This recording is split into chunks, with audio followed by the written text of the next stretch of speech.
Alright, this is going to be part 2 of getting the data from the CBOE Datashop and getting it into a database that we can use to perform data analysis on. So the first part, we downloaded everything from the Datashop into a folder here, and we have all these CSV files. And so what we need to do is we need to get all of this into one database so that we can begin to analyze it. So we're going to use Python to do this, and so the things you'll already need to have installed: Python. You also need the dependencies of Pandas, CSV, SQLITE 3, and OS.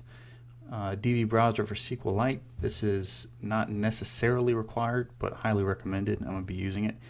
And then some sort of code editor. There's a bunch out there. I'm going to be using Visual Studio Code. So those are the 4 things. If you don't have those things, there are videos, plenty of videos out there that go into how to do it. So check those out. These are all very common stuff that you're using multiple times if you're going to do data analysis stuff. So it's well worth the time to go out and download it, and it's mainly a one and done. So once you have those, you can see here we've set up this folder. I've put all the original zip files into a folder here. So the first thought is, can we just merge this into one Excel file? And so over here is an article that talks about how to do this very easily. You can copy, we do star, which means all the CSV files, and then we just name it merge csv.csv. So went ahead and tried that at first, and the problem we run into is that the Excel is not big enough. Once we open this, it's going to take a pretty long time to open it. And then once it does, you'll see we get a message here saying the data set is too large for the Excel grid.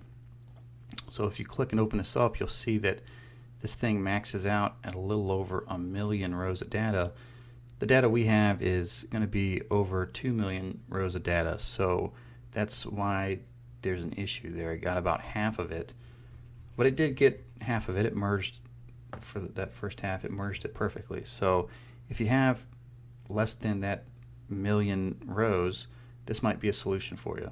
And what we would do is we'd go back out to where the CSVs are at, and up here in the address bar we'd say CMD. It's going to pull this up, and then we'll say copy star.csv, and then what do we want to name the merged CSV? So let's say merged.csv.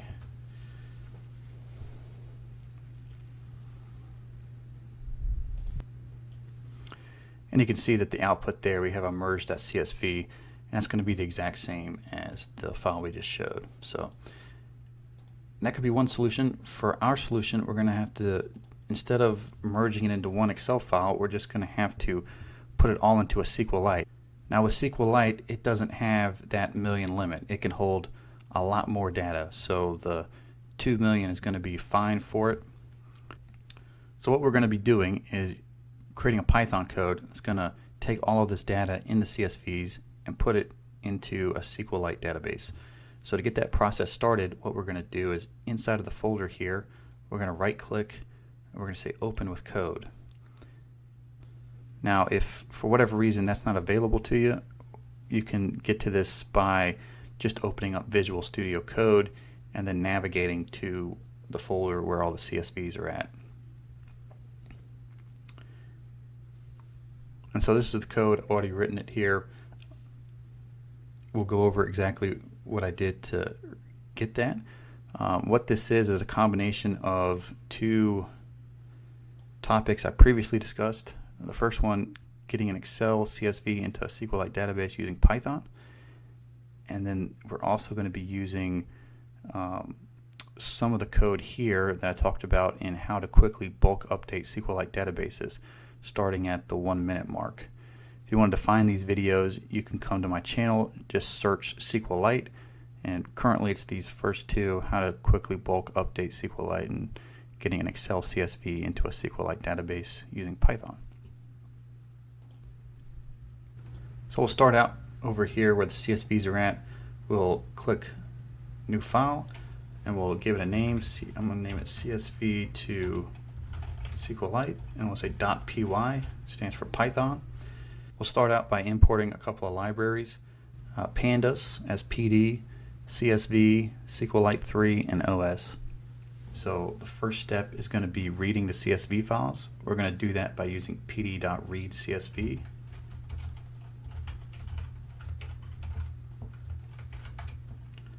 And it has two parameters here we're going to need to give it. The file path where the CSVs are located, and that's going to be named file path underscore or underscore buffer.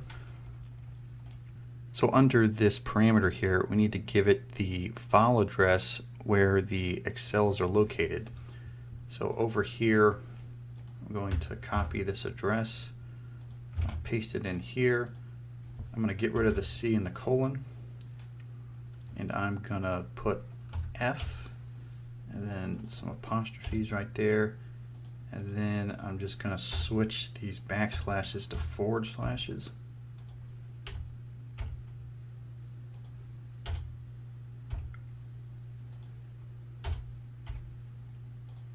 Now at the end of this, so this is where all the CSVs are located, and what we ultimately want to do is we want to have it cycle through all of the CSVs. We're going to get to that at the end, but for now I'm just going to put the name of the CSV as just a placeholder. So what we're going to do is say file name, these squiggly brackets here, not sure what they're called, and then also the second parameter is going to be header equals 0, and that's just telling it that the first row on the CSVs is going to be header data, and we don't want that in the data. Second thing we're going to do is we're going to connect to SQLITE, so we're going to say connection equals SQLITE3.connect.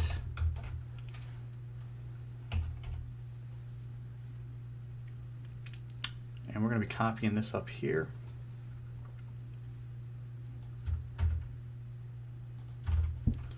Say .db, and I talk about a lot of this in that first video, so I'm not going to go too deep into every little thing that's going on here, but I'd highly recommend you watch that video. But what this is doing is it's basically creating the database. So if it's going to go look for the database that's in this file folder. If it's there, it's going to open it. If not, it's going to create a new one. So we access the database. Now we need to take that Excel file that we just read in and put it into the database. So how do we do that? We're going to go df.to SQLITE. We're going to use 4 parameters here. Name, this is going to be the table within the database. So this can be anything. We're just going to use table 1. The con is going to be connection. We defined it up here. This is what we did up here. If exists. So this is referring to if table 1 already exists in the database. So if it accesses the database, looks in there, oh wait, table 1 already exists, what do you want it to do? So we're just going to replace it there. And then index will equal false. This tells it that we don't want an index column. So once we've done that, we're going to save the changes, and we'll do that by connection.commit. Then we'll close out of the database by saying connection.close. So now to show what's going on, we'll test this here. I'm going to come out, I'm going to pick the very first CSV, and I'm not going to rename it. I'm just going to copy the name of it. Come back in here. Where this file name is, I'm going to replace this with the name of that CSV. And I'll say at the end of it .csv. I'll do the same down here. So when we run this, what we see is it's created a database here. So I'll open this up. We can see inside DB browser for SQLITE, it's created a table. If you come over here to the data, we can see it's imported the data from that CSV. Come down and see it's at 7,950. If we open up the CSV, we can see it shows 7,951 rows. So the difference there is that the Excel file has a header in the first row and the SQLITE doesn't, because we told it header equals 0, which meant it avoided that very first one. So that works well for one database. How do we get it to cycle through all of them and create a master database? So what we're going to do is a for loop, and to start here, what I'm going to do is I'm going to create a new folder called DB, and I'm going to put all the databases in there. So how we're going to do that is just right here between the file name here, 2024 EOD options data, we're going to put the name of that file. It's going to be DB. Next I'm going to copy this right here, and right below it here I'm going to paste it, and then out here I'm going to change this from file name to master. We'll have to do some changes down here. So I'm going to change the description real quick. Creating a master database with all data from all days. And I've put a 2 here because I already have a master, so this is going to create just a new one for me. And then right down here, if exists, we want it to be append, because it's going to cycle through. It's going to already exist. We don't want it to get rid of the old data. We want it to keep the old data, but then append every single new CSV.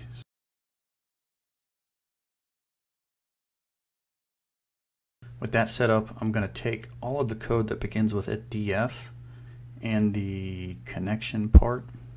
So it's going to be all this right here. And I'm going to tab over. And then right here, I'm going to say, put a for loop for file name in list. And I'm going to do 2 T's. They're on list. Alright, so what the list is going to be, is going to be a list of all the names here, and how we'll do that is using os.listdir. So we'll say list equals os.listdir. Now what we'll do is we'll print this, and I'll show you what's going on here. So I'm going to use a breakpoint here. This will stop the running of the code right here at this, and then I'll hit F5 to run the code. Down here is where it's going to print.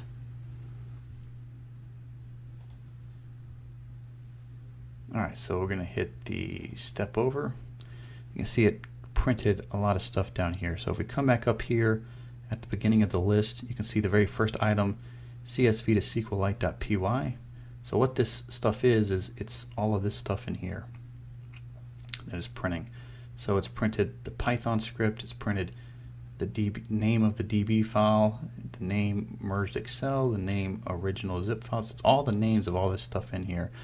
What we want to obtain is the names of the CSVs. We don't want the Python script or the file folder names. And so what we want to do here is right up here at list dir, we want to tell it where do we want it to begin. So this first one's going to be 0, this next one's going to be 1, second place, third place. That very first CSV is going to be in the 4th place. So I'm going to say 4 here. I'm going to set up the code so it's just a little easier to understand. So you can see if we count here, 1, 2, 3, 4, 5. A way a normal person would think of it is it's the 5th file, right? For Python purposes, Python always starts at 0. So this would be 0, 1, 2, 3, 4. To make this easier, I'm just going to say, how far down does CSV file start? Starts on the 5th place. I'll copy this and put this where the 4 is at, and then I'll do -1. Alright, so we'll rerun this, and what we should see is just a list of all of the CSV names. Again, F5 to run. We'll hit the step over. If we come back up to the top here, we'll see it starts right here, and the very first name is the 2nd of January, which is the very first CSV there, and then the very last one is going to be 12/31, so that's perfect. Hit stop to end that, go back, and then I'm going to get rid of the print here so that it doesn't print. The only other thing I'd say is what this is doing up here is it's creating individual tables. So inside of this DB file You see we have the master database, and then we have all the individual databases. You may say, I don't want to see all of the individuals, I just want to see that one master. If you wanted to do that, you could get rid of this code. In Visual Studio Code, if you hold down Control plus K plus C at the same time, you can comment that out. It'll avoid that code. And then this is the only code you would need to create that master. So let's go ahead and run this, and we'll pop over here, and we should see a master 2 created. We'll want to make sure we save it and then run it. We can run it by coming up here and clicking Run Python File. You can see I've already done that, and it's running. And how we can monitor to make sure it's working, so we can look here at the size. We can see on that master 2 database, the size of that is going up.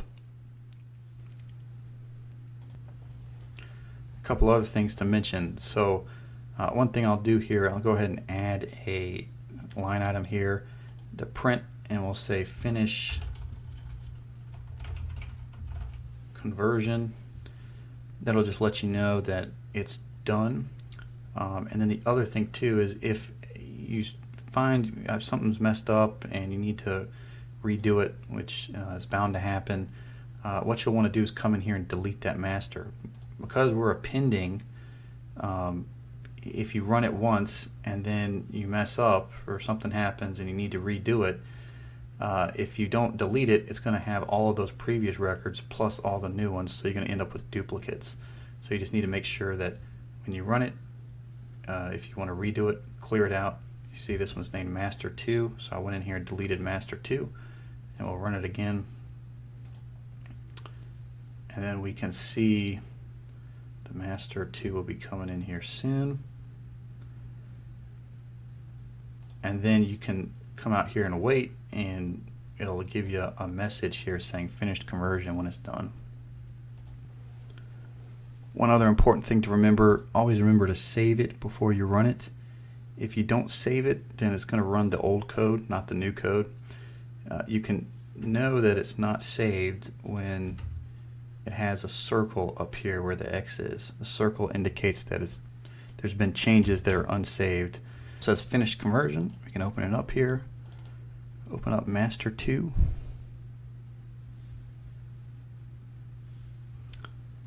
We can come here, browse data, and we can see there's a lot of data in here. We'll scroll all the way down, and we can see that we've got a little over 2 million rows of data, so that's perfect. That was what I had the first time. So that's going to be it. And now at that point we can do data analysis on it. How you do the data analysis is really highly dependent on what exactly you're trying to do with it. There's a couple different ways you can do it. If you can come in here and do SQL if you just want to run some parameters to see only certain line items. For instance, if you wanted to see only the options that were a strike of 402, right, it'd filter out all of that. You can do that right in here. You can also do it through Python, where you would just connect to the database and write some Python to do some analysis there. So tons of different stuff you can do. That gives you some hints as to what directions you can take it from this point.